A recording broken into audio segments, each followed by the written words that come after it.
वक्त होता है तो एहसास नहीं होता, और जब एहसास होता है तो वक्त नहीं होता। मैं साबिर अली और आप देख रहे हैं ILCC अली क्लासेस। और अभी हम पढ़ने जा रहे हैं, हम लोग एप्लीकेशन ऑफ गॉस थ्योरम कर रहे थे, उसके आगे हम लोग आगे बढ़ते हैं। चैनल को सब्सक्राइब कर ले जो लोग नए देख रहे हैं, ठीक है ना, लाइक करें, शेयर करें। Electric field due to solid sphere, ठीक है ना। कल हम लोगों ने किया था होलो स्फीयर का था वो, ठीक है ना। अब यह है सॉलिड स्फीयर। सॉलिड स्फीयर जो है ऐसे हम लोग लेते हैं, ये हम लोगों ने स्फीयर बना लिया, ठीक है, और इसका जो रेडियस है कैपिटल R है। इसके सॉलिड स्फीयर का क्या मतलब हुआ कि इसके अंदर जो चार्ज है, अंदर भी बाहर भी है, पूरी तरह से फील्ड है, ठीक है ना, पूरी तरह से फील्ड है चार्ज से, अंदर बाहर सब में चार्ज है।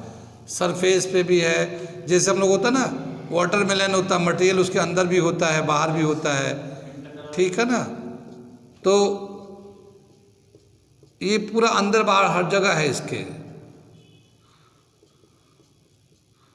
ठीक। अब हम लोग जो टोटल चार्ज है, हम लोग एज्यूम कर लेते हैं कि इस पे जो टोटल चार्ज है Q है, ठीक। अंदर पूरा सरफेस तक पूरा चार्ज है, चार्ज। तो क्या करेंगे, let total charge be Q, ठीक है। Q which is uniformly distributed in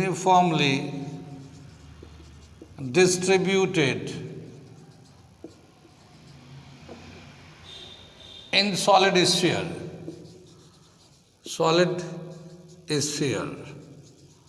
The charge density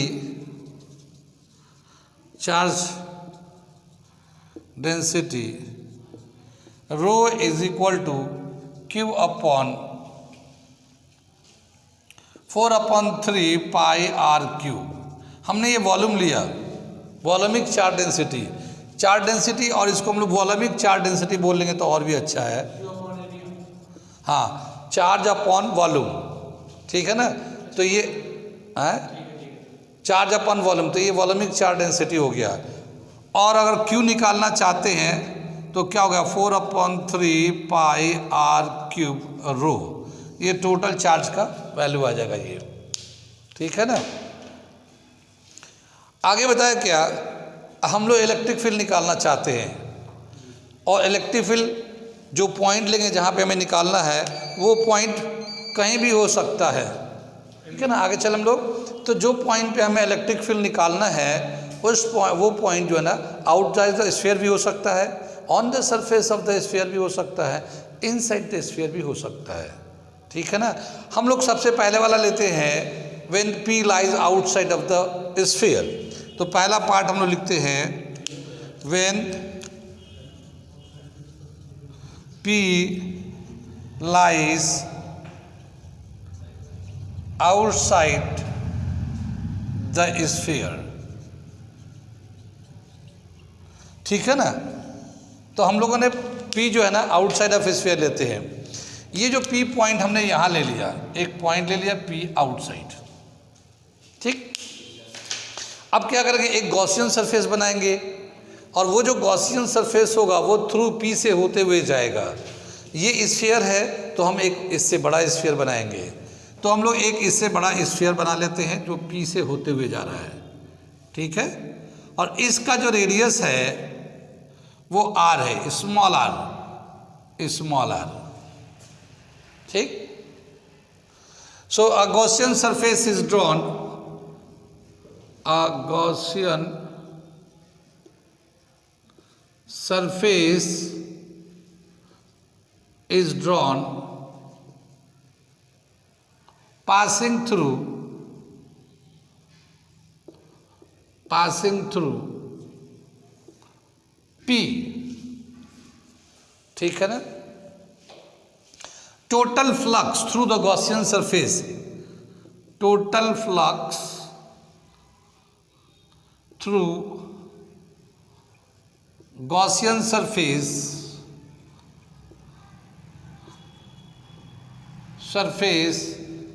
is given as, total flux का हम लोगों ने इस तरह से ले लिया, EDS को इंटीग्रेट कर दिया, ये ठीक है ना। ये तो जानते हम लोग। ये जो इलेक्ट्रिक फील्ड होगा, ये जो गॉसियन सरफेस है यूनिफॉर्म फिगर है, तो यहाँ पे जो इलेक्ट्रिक फील्ड होगा हर जगह इक्वल होगा, यहाँ हर जगह इक्वल आएगा। तो इलेक्ट्रिक फील्ड को हम लोग कांस्टेंट एज्यूम करके बाहर निकाल लेंगे। तो इसको हम लोग बाहर निकाल लेते हैं, EDS को इंटीग्रेट करेंगे इसको, ठीक है ना। टोटल फ्लक्स ये आ जाएगा E और इसका 4 पाई R², ये आ जाएगा हमारा टोटल फ्लक्स, ठीक है ना। और गॉस थ्योरम के हिसाब से, अकॉर्डिंग टू गॉस थ्योरम,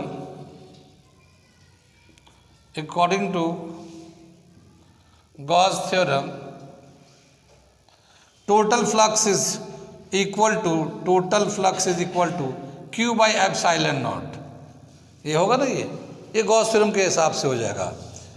ये टोटल फ्लक्स ये भी है, टोटल फ्लक्स ये भी है, ये कंसेप्ट बेस है, ये गॉस थ्योरम के हिसाब से दोनों को इक्वेट कर देंगे और क्या आ जाएगा हमारा, इधर से मैं मिटा दे रहा हूँ, ठीक है।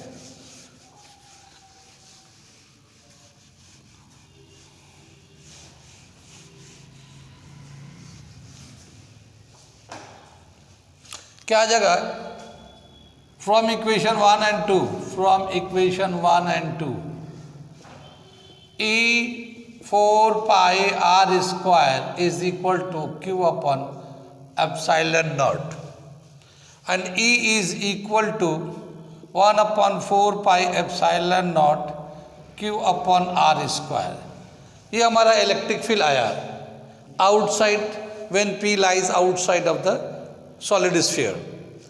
लेकिन ये Q जो है ना चार्ज है, और चार्ज का हम लोगों ने यहाँ पे एक फॉर्मूला लिखा था, वॉल्यूम इनटू डेंसिटी, तो इसको उससे रिप्लेस कर देते हैं, 1/4 पाई एप्सिलॉन नॉट, और ये था 4/3 पाई R³ इनटू डेंसिटी, ठीक है, अपॉन R²। ये यहाँ पे लिखा हुआ था, मैंने मिटा दिया अभी, ठीक है। अब अगर हम लोग इसको सिंप्लीफाई करेंगे तो देखिए, ये 4 पाई से ये 4 पाई यहाँ वाला कैंसिल हो जाएगा, ठीक। और ये आ जाएगा electric field is equal to 1/3 rho upon epsilon not capital R³ upon small R², ठीक है। ये 1/3 rho charge density upon epsilon not capital R³ upon small R², ठीक है।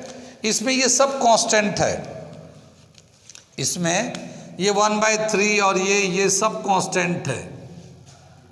तो इलेक्ट्रिक फील्ड किससे वेरी कर रहा है, स्मॉल R² से, inversely proportional. So here E is inversely proportional to small R², ठीक है ना। तो जैसे जैसे बाहर जाएंगे इलेक्ट्रिक फील्ड जो है कम होता जाएगा, इन्वर्सली प्रोपोर्शनल टू R²।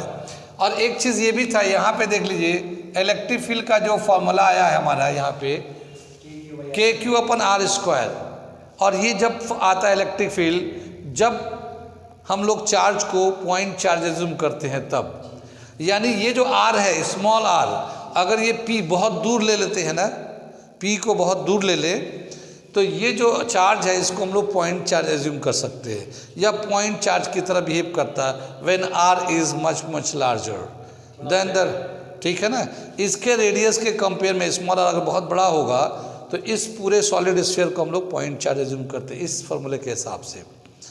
लेकिन जब फर्दर हम लोग सिंप्लीफाई करते हैं तो क्या देखते हैं, electric field outside of solid sphere is inversely proportional to square of the distance, ठीक है ना। तो ये हो गया हमारा आउटसाइड का रिलेशन इलेक्ट्रिक फील्ड का। अब अगर हम लोग ऑन द सरफेस लेते हैं तो फिर क्या होगा फॉर्मूला, तो सेकेंड पार्ट लेंगे हम लोग of when P lies on the surface.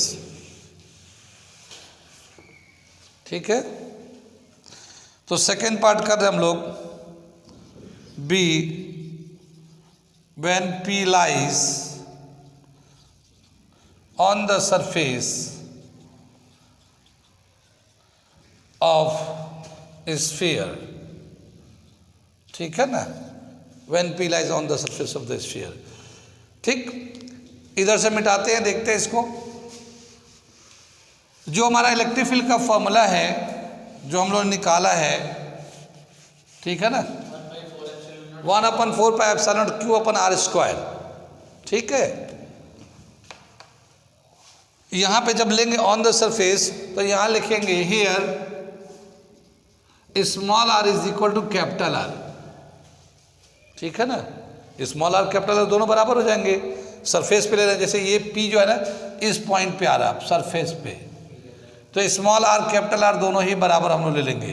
ठीक, तो हम लोग डायरेक्ट चाहे तो यहाँ पे यूज़ कर ले फॉर्मूले में, ठीक है ना, या फिर यहाँ से शुरू करें, दोनों में से कुछ भी। तो हम लोग डायरेक्ट यहाँ से चल रहे हैं। तो क्या दे रखा है, E is equal to 1/3 rho upon epsilon naught R Q upon R square. ये हमारे पास लास्ट में आया हुआ था। अब स्मॉल आर को हम कैपिटल आर से रिप्लेस कर देते हैं। So E is equal to 1/3 rho upon epsilon naught R cube upon R square. ये इसे कट के एक आर बच जाएगा, 1/3 rho upon epsilon naught into R. ये हमारा इलेक्ट्रिक फील्ड का फॉर्मूला आ जाता है। ठीक है ना, on the surface here E is directly proportional to R, यानी इलेक्ट्रिक फील्ड जो है, क्योंकि ये 1/3 रो बाई ये सब तो कांस्टेंट है, ये आर पे डायरेक्टली प्रोपोर्शनल है। इसका क्या मतलब हुआ वो हम बताने जा रहे हैं। ठीक है ना, क्या बताया कि ये जो कैपिटल आर है हम लोगों ने ये सॉलिड स्फीयर का लिया है।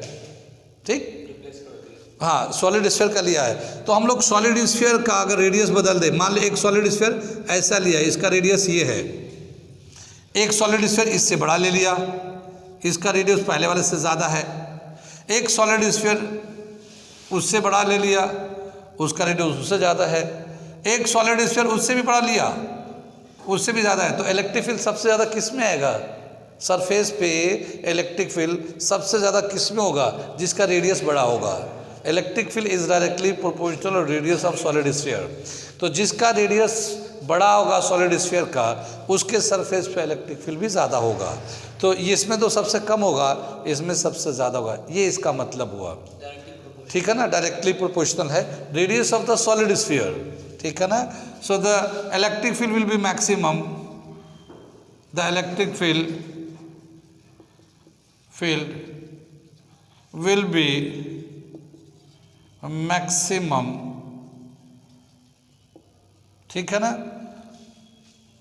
of the solid sphere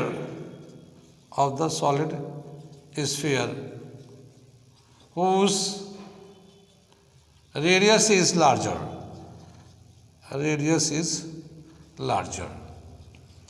ये एक पॉइंट आ गया यहाँ पे। तो ये दो पॉइंट हो गए जब P जो ना सरफेस पे था। अगर P inside the hollow sphere होता तो क्या होता। अब हम लोग P inside the hollow sphere लेने जा रहे हैं। ये जो पॉइंट है इनसाइड द होलो स्फीयर, ये बहुत ख़ास पॉइंट है, इसको थोड़ा सा आपको ध्यान देना पड़ेगा। वो इतना आसान नहीं जितना आसान ये दो था। तो हम लोग इसको मिटा देते हैं। ठीक है, आए, हाँ, वैसे आपके आइडिया के हिसाब से इनसाइड द होलो स्फीयर और सॉलिड स्फीयर इलेक्ट्रिक फील्ड होगा या नहीं होगा। हाँ, जब इनसाइड जाएगा तो ठीक है ना। तो हम लोग ले रहे हैं third part, see when P lies inside the solid sphere, ठीक है ना, दिख रहा है, पीछे वाले बच्चों को दिख रहा है। ठीक है, अब हम लोग इसको जो है ना थोड़ा डायग्राम को इसको हटा लें यहाँ से, थोड़ा इसकी ज़रूरत नहीं है। तो हम लोग हाँ इनसाइड की ज़रूरत पड़ेगी। अब हम लोगों ने क्या किया कि एक पॉइंट यहाँ ले लिया P पॉइंट। अब हमें बताना है कि यहाँ पे इलेक्ट्रिक फील्ड होगा या नहीं होगा। अब देखो सेंटर से यहाँ तक का डिस्टेंस स्मॉल r है और वो तो था ही था कैपिटल R है, ठीक है। जब हम लोग इसको गॉसियन सरफेस बनाएंगे इसको यहाँ से, तो इसके अंदर में चार्ज है या नहीं है? चार्ज है। तो अब पहले की तरह ये नहीं कहेंगे कि इलेक्ट्रिक फील्ड जीरो हो जाएगा, क्योंकि अभी चार्ज इनक्लोज्ड है। ये और बात है कि कुछ कम हो गया चार्ज, जो इसके बाहर चला गया वो इनक्लोज में नहीं है, लेकिन जो इसके अंदर है वो इनक्लोज सेक्शन में है। तो उस चार्ज जो इनक्लोज सेक्शन में है उसकी वजह से इलेक्ट्रिक फील्ड होगा इसके अंदर, ठीक है ना। तो हम लोग एज्यूम करते हैं, क्या एज्यूम करते हैं, let the charge enclosed by Gaussian surface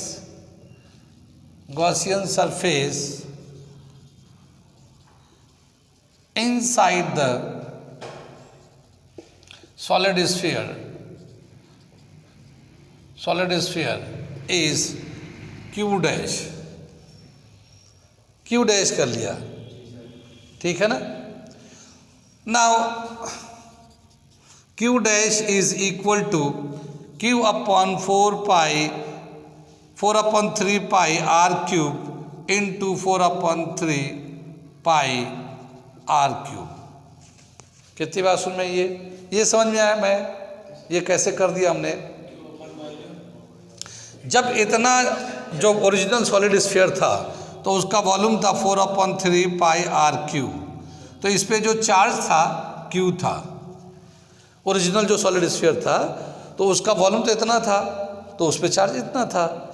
अगर इसका वॉल्यूम 1 होता तो कितना जाता, Q by 4 upon 3 pi r cube, इतना चार्ज होता जब उसका वॉल्यूम जो ना 1 यूनिट होता तो।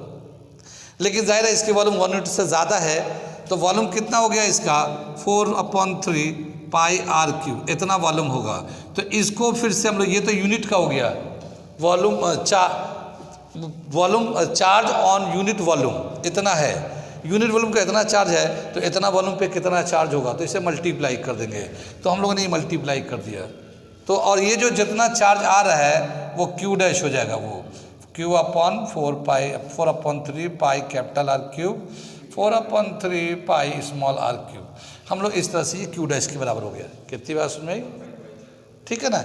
इसे हम लोग चाहें तो कैंसिल कर ले, 4 upon 3 पाई को कैंसिल कर लेते हैं, तो ये आ जाएगा Q small r cube upon capital R cube. ये हमारा Q डैश का वैल्यू आ गया है, ठीक। अब जो इतना चार्ज तो इनक्लोज्ड है, Q डैश चार्ज इनक्लोज है, तो इलेक्ट्रिक फील्ड कितना हो गया। Now electric field is equal to E is equal to 1 upon 4 pi epsilon naught Q dash upon R square. ये हम लोग Q upon R square formula था ना, वो उसी फार्मूला को यूज़ कर रहे हैं, ठीक है ना। 1 upon 4 pi epsilon naught Q dash upon R square. ये R स्मॉल r जो ना वेरिएबल R है, बड़ा छोटा होता रहेगा। कितनी बात सुन में, आगे चले। अब Q डैश की जगह पे ये वाला वैल्यू डाल देते हैं, ठीक है ना। Q डैश की जगह पे इतना वैल्यू डाल देते हैं, तो ये E जो है ना इलेक्ट्रिक फील्ड जो होगा अब 1 upon 4 पाई एप्सिलॉन नॉट, और ये आएगा Q small r cube upon capital R cube, और यहाँ पे R स्क्वायर था ही था, ये R स्क्वायर था ही था ये। तो इससे जो है ना R से ये इसका 3 में से 2 पावर कैंसिल हो जाएगा, तो इलेक्ट्रिक फील्ड जो आएगा 1 upon 4 pi epsilon not QR upon capital R cube. कितनी बात सुन में, आगे चले। अब ये जो Q है चार्ज डेंसिटी के टर्म में लिखेंगे तो कितना हो जाएगा, वॉल्यूम इनटू डेंसिटी, शुरू में ही लिखा था, तो वॉल्यूम इनटू डेंसिटी तो क्या होगा 1 upon 4 पाई एप्सिलॉन नॉट, इसका वॉल्यूम है 4 upon 3 pi capital R cube pi capital R cube small r upon R cube. कितनी बात सुन में, ठीक है ना। ये R क्यूब तो इससे कैंसिल हो जाएगा, 4 पाई से 4 पाई कैंसिल हो जाएगा। ये हमारे पास इलेक्ट्रिक फील्ड आएगा 1/3 रो अपॉन, ये इसमें डेंसिटी भी था, रो डेंसिटी भी था ये, हाँ, तो ये रो बाई एप्सिलॉन नॉट और ये आर आ गया ये। तो ये जो हमारा इलेक्ट्रिक फील्ड आएगा इनसाइड, ये 1/3 rho upon epsilon naught into R. क्या समझ में है? Here electric field is directly proportional to R, क्योंकि ये टर्म सब कांस्टेंट है। ठीक है ना? ठीक है, इसका मतलब समझते हैं। Electric field is directly proportional to small R को, जैसे ये तो वेरिएबल है, तो यहाँ से आर को कम करते जाएंगे, इलेक्ट्रिक फील्ड कम होता जाएगा, कम करते जाएंगे, कम होता जाएगा, कम करते जाएंगे, कम होता जाएगा, कम करते जाएंगे, सेंटर पे आएंगे तो आर का वैल्यू 0 हो जाएगा, इलेक्ट्रिक फील्ड 0 हो जाएगा। नहीं तो सेंटर पे इलेक्ट्रिक फील्ड 0 हो जाएगा, लेकिन जैसे जैसे आर स्मॉल आर बढ़ाते रहेंगे, ये इलेक्ट्रिक फील्ड बढ़ता रहेगा, बढ़ता रहेगा, बढ़ता रहेगा, बढ़ता रहेगा। यहाँ पे जब स्मॉल आर कैपिटल आर जब दोनों बराबर होंगे तो वहाँ पे इलेक्ट्रिक फील्ड मैक्सिमम होगा, क्योंकि यहाँ से बढ़ रहा है, देख रहे हो ना, लीनियरली इंक्रीज करते जा रहा है। So here electric field increases, electric field increasing from centre, इधर मिटा दूं,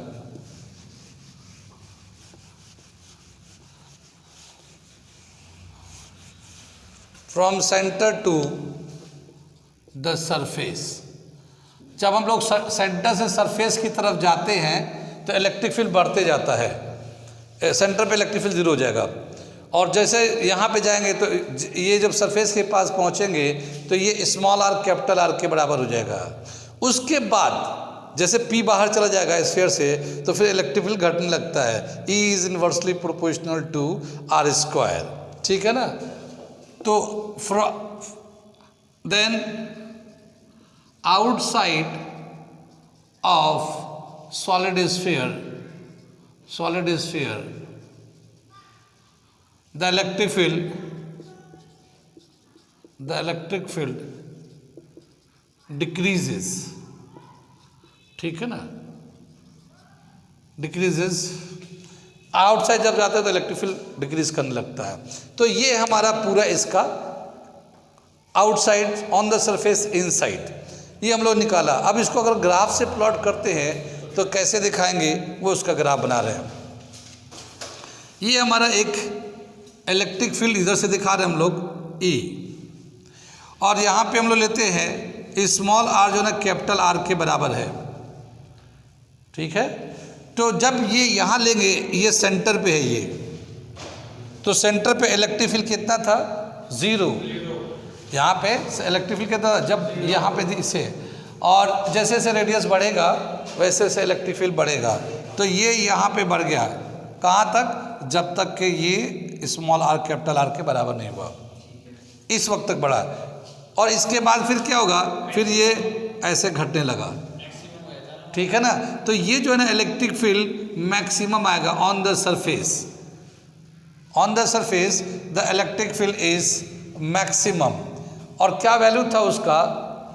1/3 rho upon epsilon naught into capital R, और इधर जो था E is inversely proportional to R square.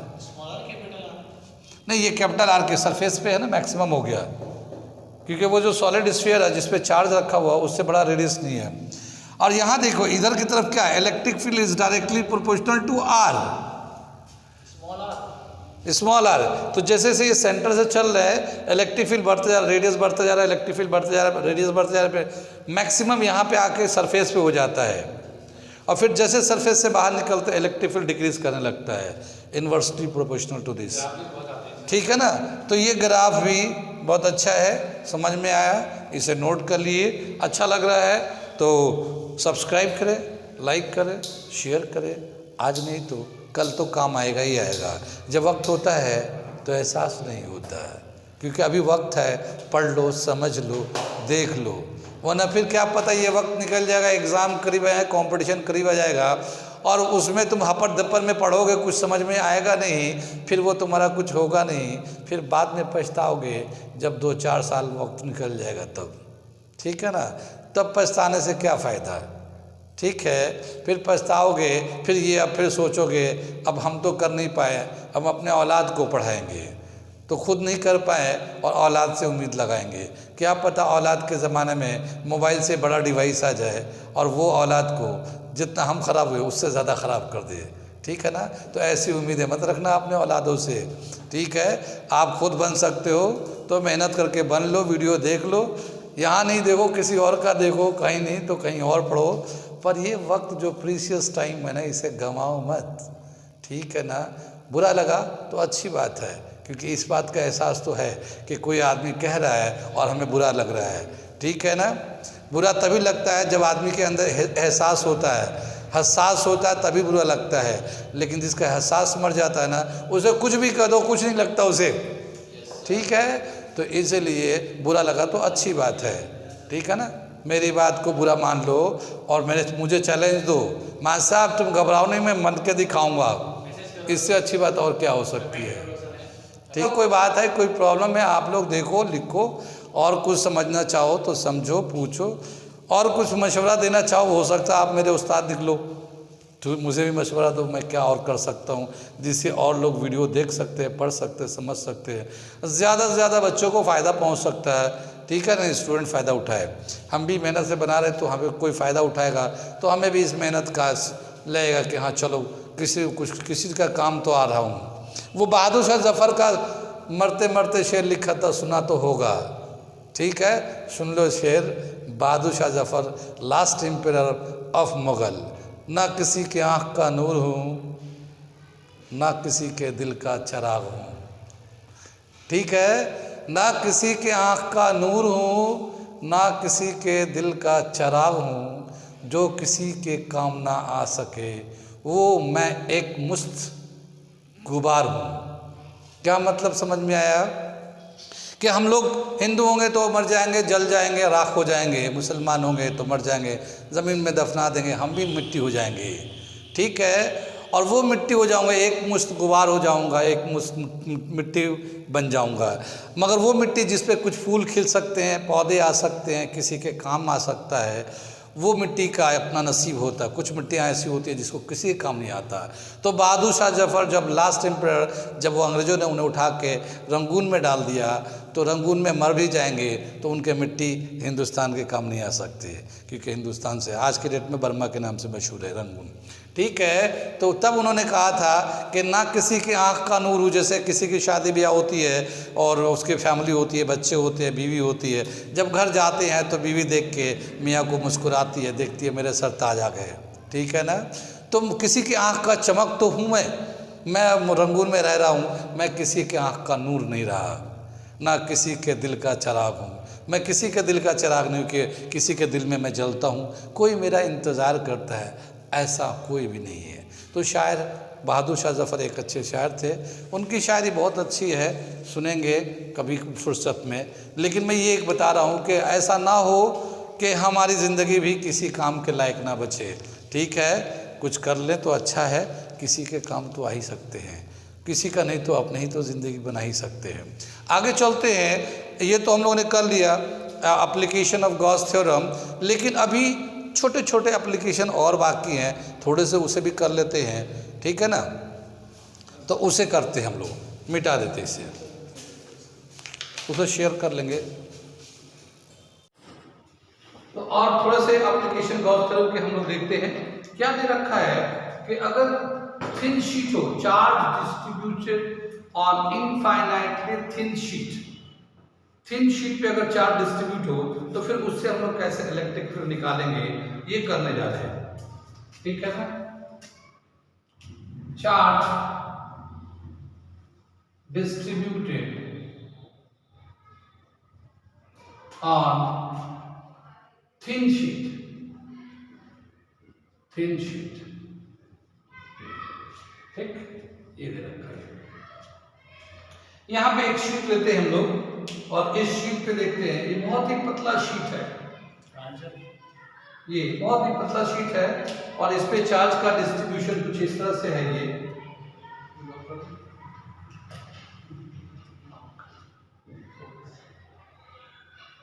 ये पूरा चार्ज का डिस्ट्रीब्यूशन है, इस पे यूनिफॉर्मली चार्ज का डिस्ट्रीब्यूशन है। लेकिन ये थिन होने की वजह से क्या है, जस्ट लाइक ये समझिए कि एक चार्ज जो रखा गया इस पे, वो इधर भी काउंट हो रहा है, वो इधर भी काउंट हो रहा है, यानी एक ही चार्ज इधर भी दोनों तरफ काउंट हो रहा है। उसका फील्ड इधर भी है, इसका फील्ड इधर भी है। थिन शीट है, इतना थिन शीट है। तो कितनी बात सुनिए। अब बताया गया कि इसको अगर हम लोग इंक्लोज करना चाहे, गॉस फिल्म लगाने के लिए इसको तो इंक्लोज करना पड़ेगा, तो इसको हम लोग इंक्लोज कर देते हैं। तो इसको हमें इंक्लोज करने के लिए एक शेप लेना पड़ेगा, और हम लोग कोई भी शेप ले सकते हैं जो इसको घेर सकता हो, ठीक है ना। तो जैसे हम लोग क्या बताएं कि एक इस तरह से ले लेते हैं सिलेंड्रिकल शेप, ठीक है ना, इस तरह से ले लिया। इसका जो चार्ज है, इसका इलेक्ट्रिक लाइन ऑफ फोर्स इस गॉसियन सरफेस पे बिल्कुल नॉर्मल है, जैसे कि हम लोगों ने गॉसियन सरफेस का कंडीशन है, the Gaussian surface should be normal to the electric field. कितनी बात सुने। आगे चले हम लोग। अब क्या बताया कि जो कंसेप्ट बेस पे हमने निकाला है, the total flux on the basis of concept, ठीक है, on the basis of concept, ठीक है ना। total flux is given as E into total area। अब जैसे इस कैप का, यानी कि ये सिलेंड्रिकल हमने बनाया है, तो इसका एरिया A है, तो इधर भी A है, तो इधर मिलाएंगे तो टोटल एरिया 2A हो जाएगा, ठीक है ना। गॉसियन का 2A हो जाएगा इलेक्ट्रिक फील्ड का, ठीक है ना। इधर से टोटल एरिया, तो क्या समझा है, total flux equal to electric field into area, ठीक है ना। जितना इधर था, एक इधर एरिया था, इधर था दोनों कैप का, सर्कुलर एंड का। गॉस थ्योरम के हिसाब से निकालेंगे तो क्या होगा, अकॉर्डिंग टू गॉस थ्योरम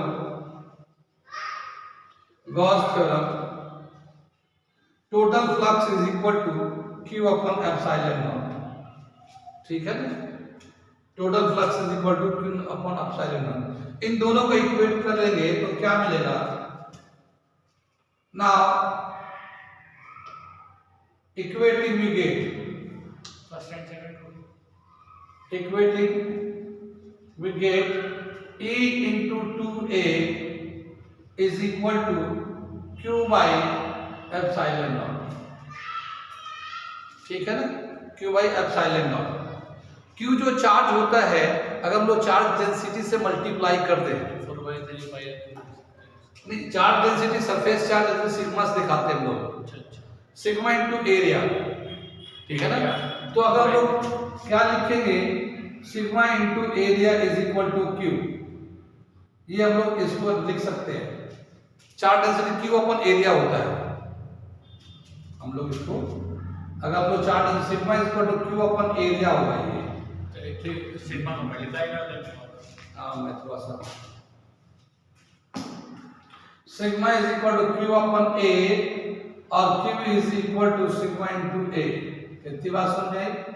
इस Q को रिप्लेस देते हैं यहां से, तो E is equal to sigma A upon 2A into epsilon naught, ठीक है।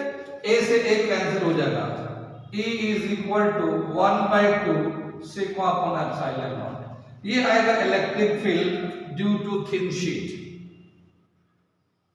ठीक है ना। कितनी बात सुन रहे हैं,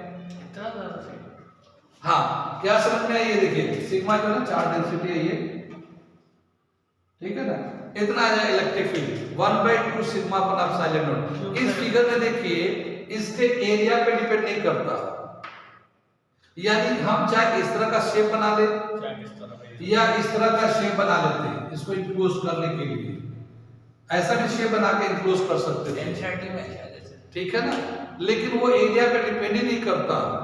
electric field due to thin sheet does not depend upon area, ठीक है ना।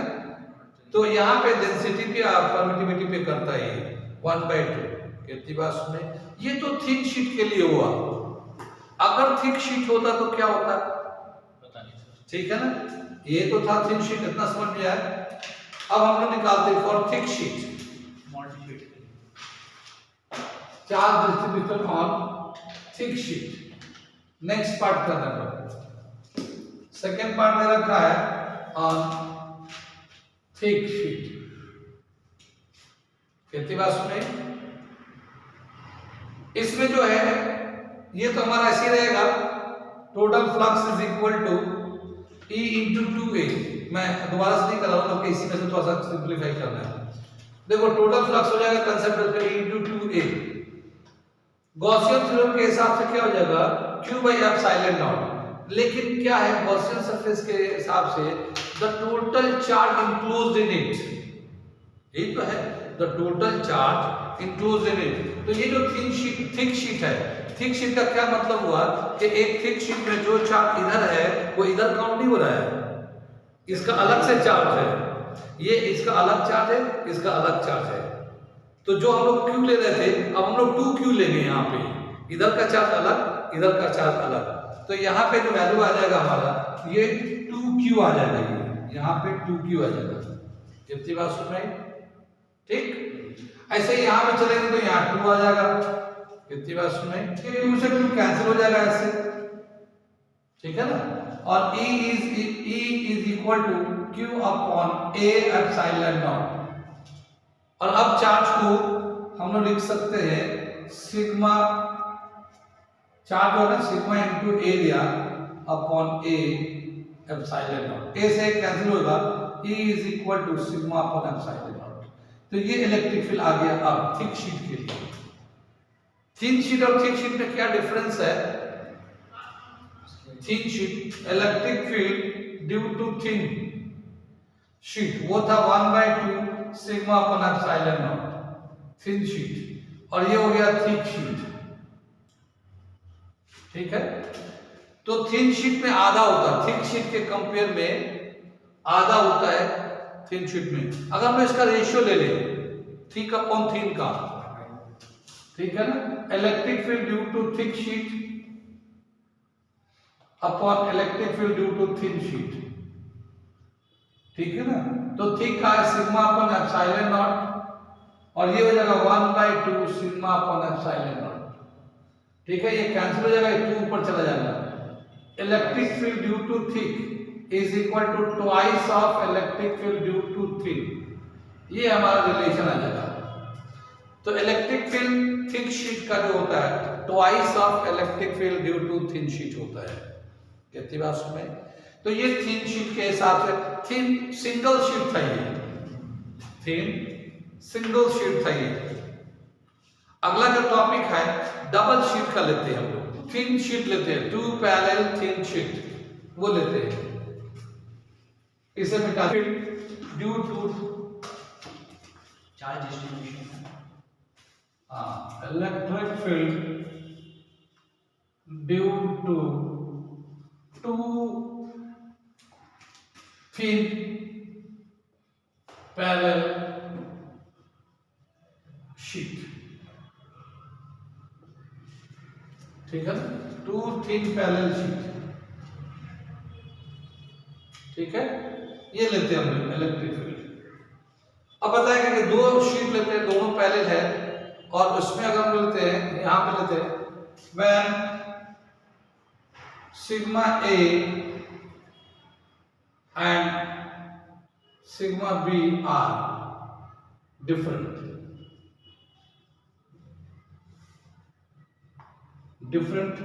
but of same sign, ठीक है ना। क्या मतलब है वो देखिए, हम बता रहे हैं। बोला क्या कि एक शीट है, थिन शीट है, और इस थिन शीट का जो चार्ज है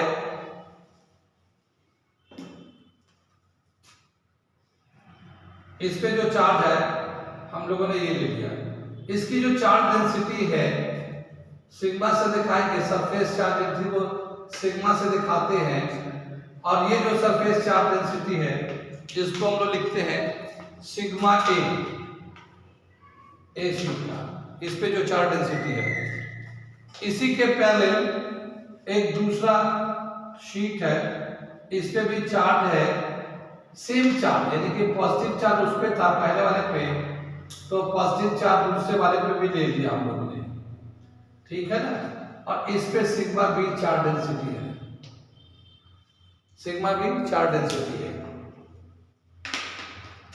आगे चले, ये इसका हेडिंग डाला है, when sigma A sigma B are different but same sign, दोनों पे सेम साइन का है, पॉजिटिव है तो पॉजिटिव या नेगेटिव है तो नेगेटिव।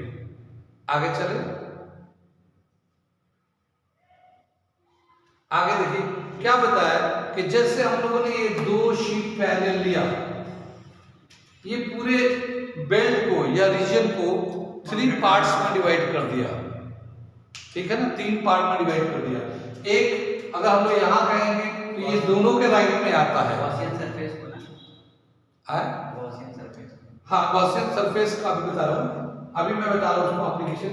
मैं पहले बता रहा हूँ कि ये जो दो पैरेलल शीट है, ये पूरे रीजन को 3 बेल्ट में कन्वर्ट करता है, चेंज डिवाइड कर देता है। ये वाला जो सेक्शन है, इस वाले दोनों के राइट में आता है। इसके बीच वाला जो सेक्शन है वो इसके तो लेफ्ट में है और इसके राइट में है, और ये वाला जो सेक्शन है दोनों के लेफ्ट में है। कितनी बात सुने, अगर हम लोग 3 शीट का, हम लोग पता है कितना इलेक्ट्रिक फील्ड होता है, 3 शीट का इलेक्ट्रिक फील्ड किसी भी पॉइंट पे निकालना होगा 1/2 सिग्मा अपन एप्सिलॉन नॉट होता है, वो हम लोग गॉसियन सरफेस निकाल के लगा के निकाल चुके हैं। अब तो हम देख रहे हैं कि 2 शीट अगर पैरेलल में है तो क्या होगा, यहाँ पे एंड यहाँ पे। कितनी बात में, अगर हम लोग साइन कन्वेंशन के हिसाब से ले कि इलेक्ट्रिक फील्ड जो है ना लेफ्ट टू राइट ले रहे हैं हम लोग, direction of electric field from left to right, तो जो लेफ्ट में जो राइट की तरफ पड़ेगा हम लोग पॉजिटिव साइन लेंगे, जो बीच में पड़ेगा एक का लेफ्ट एक का राइट पड़ेगा, और जो इधर होगा तो इसको हम लोग रीजन को बांट देते हैं 1 2 एंड 3 रीजन, ठीक है ना। तो यहाँ पे मैं एक पॉइंट लिखता हूँ, where the two parallel thin sheet divide the region in 3 parts, ठीक है ना, 1 2 and 3 as shown, ठीक है ना, as shown, ठीक है ना। According to sign convention,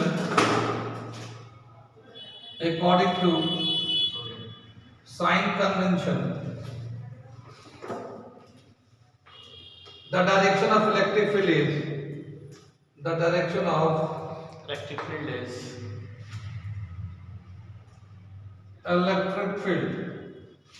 is from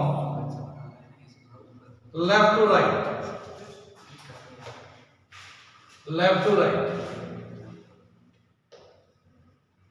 ठीक है ना। ये हम लोगों ने लेफ्ट टू राइट के एरो से दिखा दिया। अब ध्यान से देखिए, फिर लिखिएगा, यहां पे लेते हैं इन रीजन 1, ये हमें इसमें देखते हैं,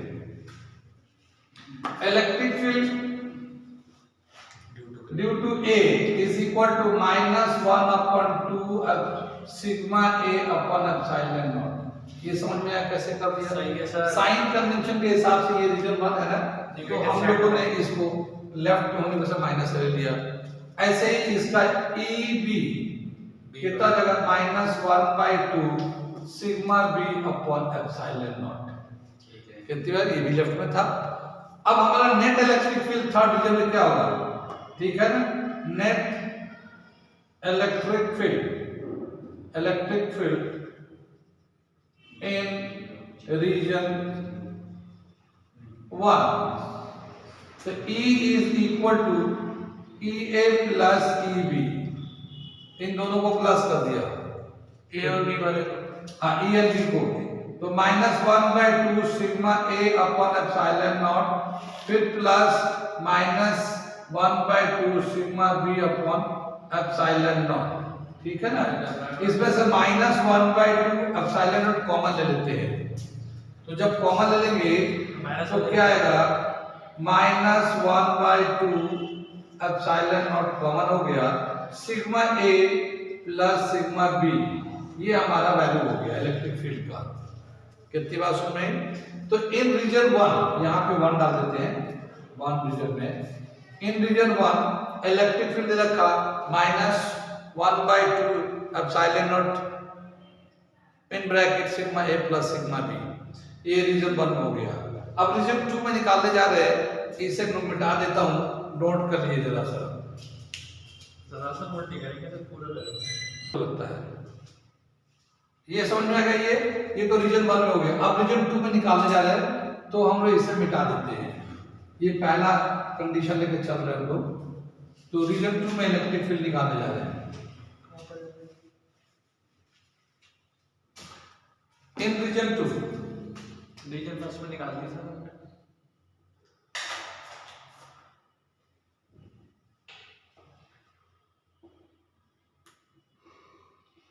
क्या दे रखा, देखिए यहाँ पे ये जो A के राइट में पड़ेगा और B के लेफ्ट में पड़ेगा, तो electric field due to A 1/2 sigma A upon epsilon naught, ये पॉजिटिव में लिया क्योंकि राइट में आ रहा है, और EB जो होगा electric field due to B -1/2 sigma upon epsilon naught. ठीक है, ये माइनस हो जाएगा। नेट इलेक्ट्रिक फील्ड कितना हो जाएगा, net electric field in region B, region 2 क्या आ जाएगा, E = EA प्लस EB। ठीक है ना, ये क्या है, 1/2 sigma A upon epsilon naught plus -1/2 sigma B upon epsilon naught. ठीक है ना, ये दे रखा है 1/2 sigma A upon epsilon naught, और ये माइनस आ जाएगा 1/2 sigma B upon epsilon not.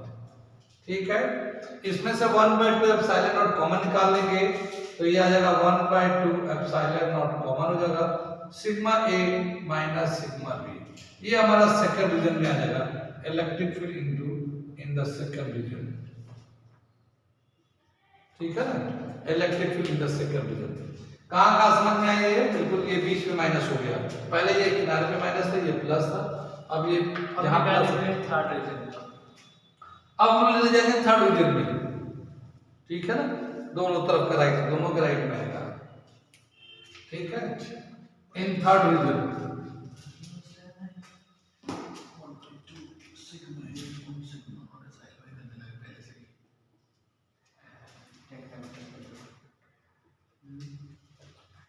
Reason third में जाएंगे तो ये प्लस हो जाएगा 1/2 सिग्मा A अपॉन एप्सिलॉन, क्योंकि राइट में तो प्लस लेंगे।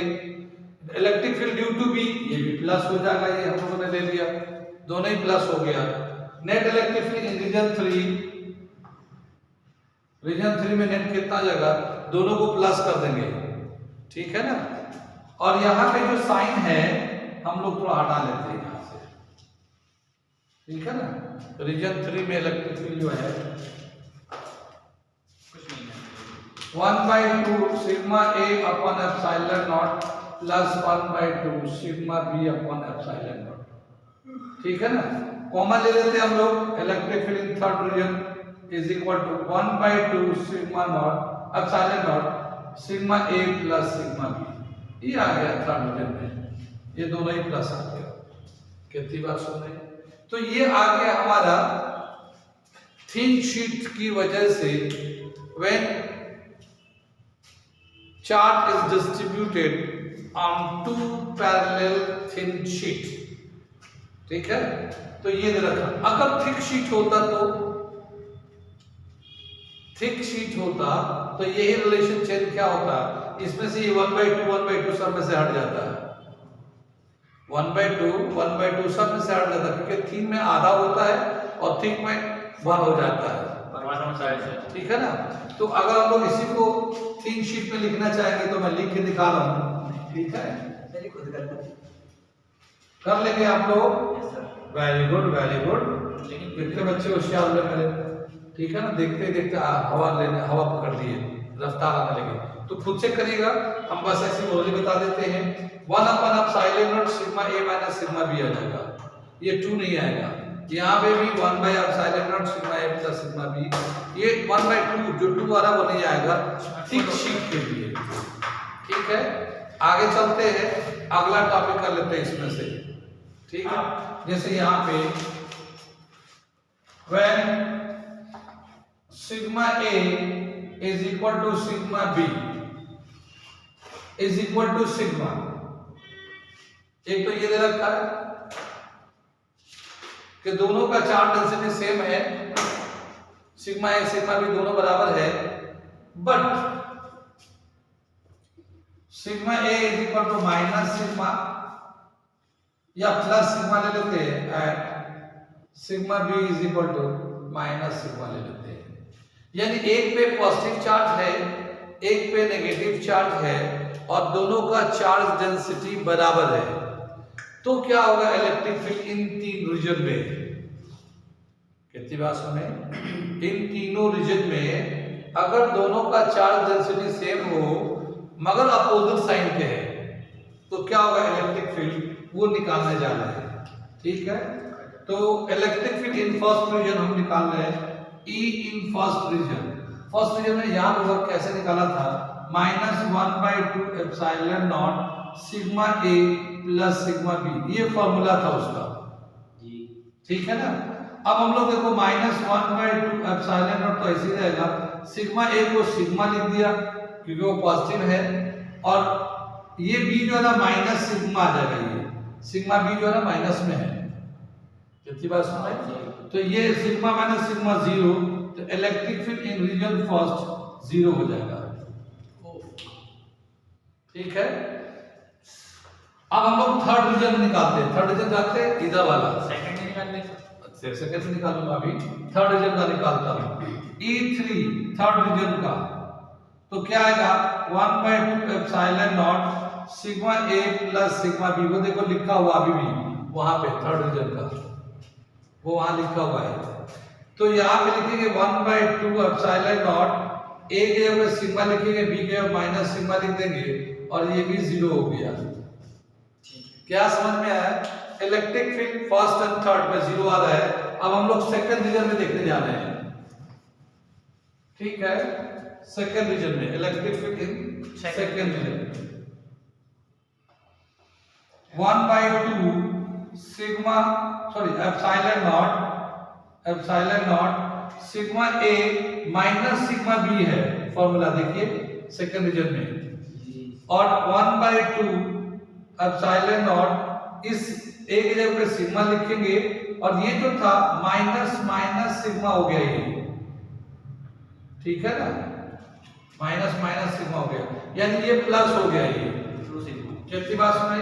तो 1/2 एप्सिलॉन नॉट इनटू 2 सिग्मा आ गया, यानी कि सिग्मा अपॉन एप्सिलॉन, 2 से 2 कैंसिल हो जाएगा, और सिग्मा अपॉन एप्सिलॉन नॉट, और सिग्मा अपॉन एप्सिलॉन नॉट जो ना कांस्टेंट टर्म है, किसी पे डिपेंड नहीं करते, मतलब थर्ड वाला सेकंड वाला किसी पर डिपेंड नहीं करेगा। सेकंड वाला।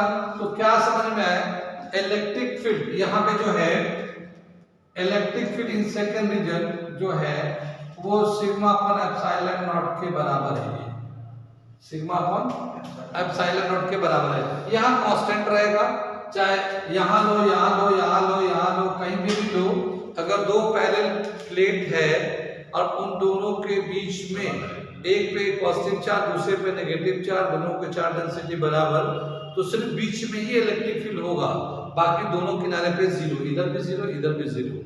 तो इस पॉइंट को लिख देते हैं electric field when charge density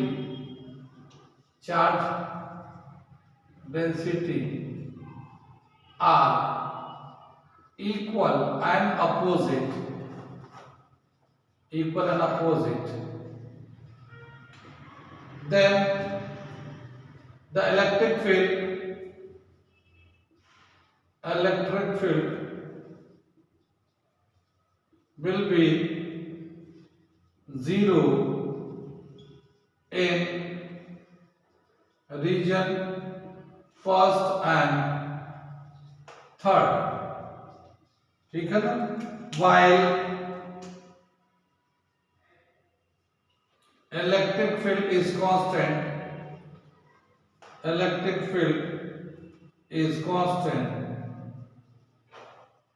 between the plate